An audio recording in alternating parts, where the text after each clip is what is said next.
It may not hold, but we want to show you something that for a long while here, it didn't seem like we were ever going to see. Right now, there is no oil spilling into the Gulf.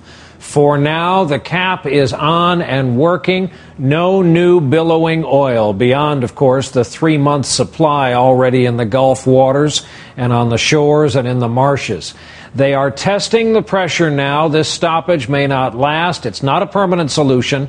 That can only come from those relief wells. But now we're able to visualize, at least, the day we have been hoping would arrive. We want to begin again tonight with our Chief Environmental Affairs Correspondent, Ann Thompson in Venice, Louisiana. Ann, good evening.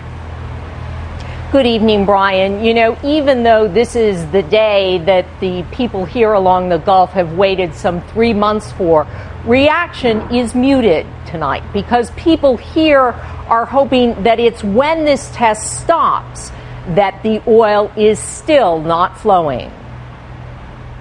On day 87, the oil stopped, if only temporarily. BP closed all the valves on its new ceiling cap at 3:25 Eastern Time this afternoon, at last giving a moment's relief to so many people along the Gulf Coast, devastated economically and emotionally by this spill. It's finally an end to the Groundhog Day of waking up and it being the same and oil still spilling. We're just happy. Finally, there's an end in sight. Finally, a light at the end of a tunnel. But BP isn't celebrating just yet. We have to manage our expectations. It's possible if the pressures are low that we'll have to reinitiate the flow and capture it.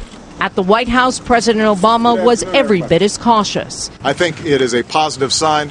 We're still in the testing phase. I'll have more to say about it tomorrow. The well integrity test will take 2 days, and all eyes will be on the pressure levels. Engineers and scientists in the Houston Command Center will monitor those readings, hoping to divine what they cannot see under the seabed. I think it's important to know whether the well has leaks or not, and it could be an important issue for them to watch while they're doing the kill operation itself. The kill operation with the relief well, the permanent solution, is still weeks away. Standing on one of the new sand berms built to block the oil, Louisiana Governor Bobby Jindal said the cleanup doesn't stop just because the oil did. This is a potentially a very important step forward if they're successful. But we also know this fight's not over for Louisiana. We know this is a marathon. Everyone involved realizes this may only be a pause in this disaster. Make no mistake, the number one goal is to shut in the well and kill it and stop it at the source. This is merely an intermediate step to contain the oil, pending the finishing the relief wells and plugging the hole.